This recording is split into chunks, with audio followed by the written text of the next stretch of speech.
It's been 3.5 weeks since the first group of immigrant detainees arrived at Alligator Alcatraz, Florida's migrant detention center that is deep in the Everglades. Now new records are showing the price that Florida taxpayers are paying, and those numbers are raising plenty of eyebrows. Take a look.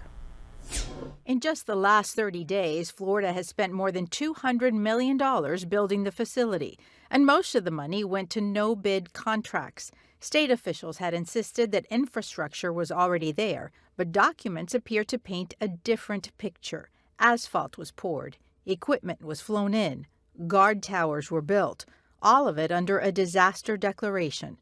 According to new FEMA data obtained by the Miami Herald, taxpayers are footing the bill to the tune of approximately $245 per bed per day. At full capacity, that's roughly $1.2 million daily to house detainees. The projected cost for a year, $450 million. State officials maintain that FEMA and the Department of Homeland Security will pick up a large part of the bill. However, federal filings show that Florida has not yet applied for any reimbursement. Governor Ron DeSantis defends the spending as necessary. This as lawsuits are stacking up. Critics, ranging from environment groups and immigration advocates to lawyers for detainees and their families, continue to question not only the price tag, but the location, alleged poor conditions, possible human rights violations, and what critics call a lack of legislative oversight. After last year's devastating hurricane season, experts are also questioning if the facility, made mostly of tents, may need evacuations or costly reinforcements if and when a major storm rolls in. Mitch, I'd like to start with you. How do you see this story developing? There are so many layers to it. Yeah, you had a great setup there, Lissette. We're still, it's not even a full month into this project, and this is, Donald Trump's promise for mass immigration, deportations this is the symbol of it right now. So however people feel about that plan overall, I think you're seeing what's happening there at Alligator Alcatraz. You mentioned we are learning more every day about what's going on there, and this is under a declaration of emergency that was first set out back in January of 2023. Actually, yes. It has been extended 16 times since. You talk about a lack of oversight. I know the Florida House Republicans, were proud that they challenged DeSantis earlier this year. We're not hearing much from them right now. Essentially, and also we've heard, I think the Orlando Sentinel reported that there is supposed to be an audit each year this goes on, this emergency situation. That should have been at least 2 audits. That has not happened yet. They really don't have a good excuse why that hasn't. So there's a lot that we're still learning about. You mentioned there's several lawsuits. The ACLU of Florida has filed one because they say attorneys cannot get access to their detainees. That is a big deal. DeSantis was asked about that this week, and he said, well, I don't really know about that. I know that they're set up to do that. They are set up to do that, of course. This is not supposed to be a place where they're supposed to stay that long, right? But theoretically, they're going to be adjudicated and either deported out or let back into American society. So again, a lot of questions as we go forward here. And when you talk to folks in the community, whether they are Republican, Democrat, non-party affiliated, there is a lot of tension in this. No one seems to feel a certain way. There's a lot of nuances in this. As the Republican representative and the Democrat representative here on the panel, I'd like to get your opinion on this. Thomas, I'd like to start with you, if I may. Yeah, I think the big issue is that we're taking taxpayer dollars that we were told were going to be supplied by the federal government, and that has not happened. So a lot of people are very upset about that. Plus the fact when you start thinking about the number of people that you're housing that you got to take care of versus the existing need through Medicaid and through children advocacy and programs that are very much needed, more so than spending over $200 million on this project and annually over $400 million. So there's a lot of concern about that. And Natalie, on the other side, Republican voters say we voted for immigration controls, and this is just part of that. Give us your opinion on that. Well, I think that is true. I think for us Republicans who voted for this, we want to make sure that we have a secure border.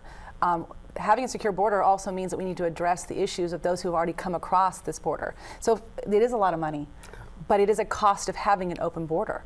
And so the cost long term beyond having to house these individuals and getting them deported back to their home countries, there's a cost to them being here as well. And so there is an offset to that. So, and no, not yet have we received funding from the federal government, but FEMA does have $650 or so million that is set aside for that shelter fund. And so I expect, as Mitch said, we've only been doing this for a few weeks now, so maybe that application hasn't gone in yet, but it is coming and it will happen. And I think evidence of, the commitment that the federal government has is that our president was there at the site with our governor and with a presidential, our governor's candidate to, Byron Donalds to give acknowledgement of this. One of the things that reporters have pointed out when they're covering this is that the documents itemizing the cost and the deliverables for this were taken down from the state website, and instead it's been replaced by, it's a one page, it says the name of the vendor, so to speak,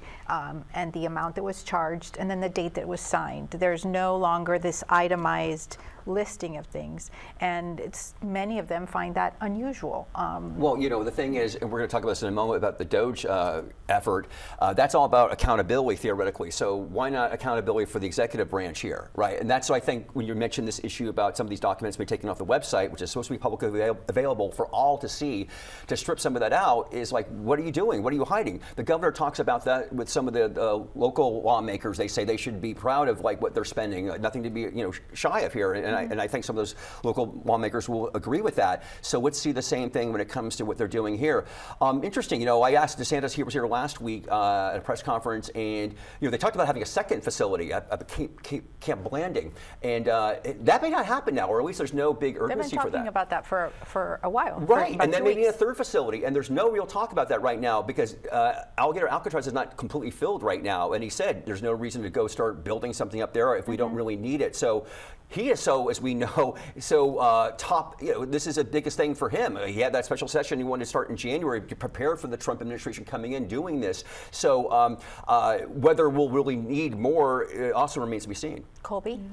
Yeah, I think kind of building off of that, especially in the wake of reports this year about Hope, Florida, and some misspending within the DeSantis administration.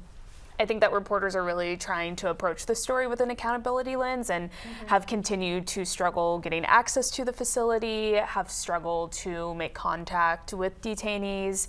And so I think also keeping in mind DOGE efforts to minimize federal spending and government spending in general, I think that reporters are kind of especially keeping an eye on the money aspect of it and transparency to help figure out what really is going on, especially since it's been so much in such a short amount of time. And even some supporters of Alligator Alcatraz have said transparency is a good thing. It will help explain what's going on there. And when they look at the numbers, $78.5 million spent on hiring a warden, camp managers, correction officers, IT workers. You've got $22 million spent. A St. Pete-based company came in and installed all the portable toilets, the shower trailers. $25.6 million spent on the site prep, civil engineering. Those are not numbers that seem inflated to supporters given the magnitude of the project. So on the other side, you have even supporters saying, why not show the detailed listing of what's being sent? That would inspire more confidence in the process. Yeah, absolutely. Again, we're saying more transparency, and overall, this bigger issue of the immigration crackdown.